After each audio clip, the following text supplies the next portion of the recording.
Panther Nation, what's cracking? C-Mac, stat prediction. Let's get it. You are now tuned into the Panther Nation podcast. Delone fires to an open Smith. Steve Smith is going to go all the way. No flags down. Smith scores, and the Carolina Panthers win in overtime. Seal, he's intercepted by Kuechly. Kuechly inside the 20 to the 10 and to the end zone for another Panther.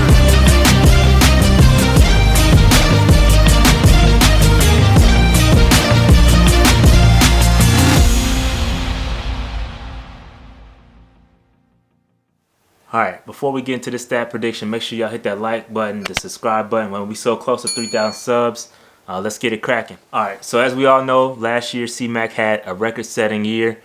He dominated. However, the Panthers were not that good, okay? We did not end the season very well, and it was not good from a team perspective, okay? But McCaffrey's individual performance was awesome. And there's no denying that. So let's get into it. McCaffrey joined Roger Craig and Marshall Faulk as the only player to have 1,000 yards rushing and receiving in the same season. McCaffrey finished the 2019 season with 1,387 rushing yards and 15 touchdowns to go along with 116 receptions for 1,005 receiving yards and 4 receiving touchdowns. McCaffrey accounted for 43% of the team's offensive yards during the season, and that's the largest of any individual player in the NFL. He was also on the field for 93% of the Panthers' offensive snaps, which is insane. That performance led to a 4-year, $64 million contract extension with the Panthers through the 2025 season, making him the highest-paid running back in NFL history. Now, we all know that performance was insane. Now, let's talk about some of the records that he has. He has the most receptions by any running back in a single game with 15 receptions. The most receptions by a running back in a single season, 116. The only running back to have 2 seasons with 100 or more receptions. The only running back to have 2 seasons with 100 or more receptions. First player in NFL history to record over 1,000 rushing yards and 500 receiving yards in the first 10 games of a season. Only the third player in NFL history to record over 1,000 yards rushing and 1,000 receiving yards in a single season. He joins Marshall Faulk, and Roger Craig.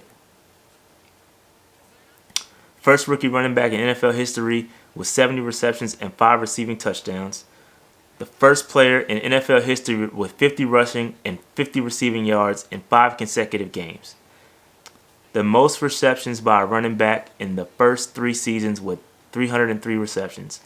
Only second running back in NFL history with 2,000 plus receiving yards in his first 42 games, shared with Herschel Walker. Only the second player in NFL history with at least 20 rushing TDs and at least 15 TDs through their first 3 seasons. Third most scrimmage yards in a single season in NFL history with 2,392 yards. So now, that's a lot. That's a lot. Okay, that's a lot of usage. He put up a lot of numbers in college, and there's just a lot of wear and tear on the body. However, he's very, very durable. He hasn't missed a game since being in the NFL, and that's kudos to him. I mean, he takes care of his body, and he's doing very well from that standpoint. Now let's talk about these touches, okay? In 2017, he had 197 touches, which averages about 12 per game. In 2018, he had 326 total touches, which equates to about 20 per game.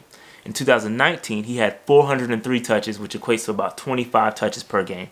It's a lot of usage, a lot of wear and tear on the body, and I don't know if he's going to be able to sustain that. However, my official prediction may surprise you. I'm actually going 1,120 rushing yards, 795 receiving yards, which equals to about 1,915 all-purpose yards. I think he'll add about 12 rushing touchdowns and about 4 receiving touchdowns. I think that pulls back to around his 2018 usage. I just think there's a lot of factors that go into that, and I think the usage of the other weapons in the offense is going to be critical, and I do think he's going to pull back from that 2015 300-yard season from last year. That's insane. I don't think he's going to be able to repeat that. And if he does, I don't think that's a good thing. Again, they're already talking about, Matt Rule's already talking about, the offense revolving around Christian McCaffrey. And that's fine and all, but I think we need to get the other weapons involved. You got Curtis Samuel, you've got DJ Moore, you've got Robbie Anderson. All these guys need to get involved with the offense. And if we're just handing the ball off and dumping it off to Christian McCaffrey, that's fine. But the biggest thing is it has to equate to victories. Though that big, huge stat number last year didn't amount to anything, okay? And that's what's most disappointing about it. Yeah, he's having a great individual year, but as a team, we're trash. And I think we can't sit back and just rely on Christian McCaffrey because it doesn't equate to victories. One other factor is I think that, Teddy Bridgewater is a capable quarterback. Kyle Allen was the quarterback last year for most of the season, and Kyle Allen is not Teddy Bridgewater. Kyle Allen is going to just dump off. He's going to turn the ball, hand off to Christian McCaffrey, and I think that contributed to Christian McCaffrey's usage last year. Teddy Bridgewater can throw the ball. He's capable quarterback, and so I think that's why Christian McCaffrey's numbers will drop this year. The bottom line is the Super Bowl, and I think Christian McCaffrey having 2,500 all-purpose yards is doing us no service. We have to get the others involved, and so if he pulls back, that's okay. We need that. We need for him to pull back to allow others to get involved.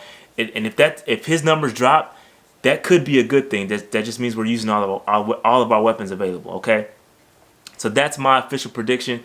If he hits that 2,300 all-purpose yards, I just don't think that's a good thing. That's just my personal opinion. Hey, if I'm wrong, I'm wrong. What's your prediction? I'd like to see y'all predictions in the comment. That being said, I'm out. Peace.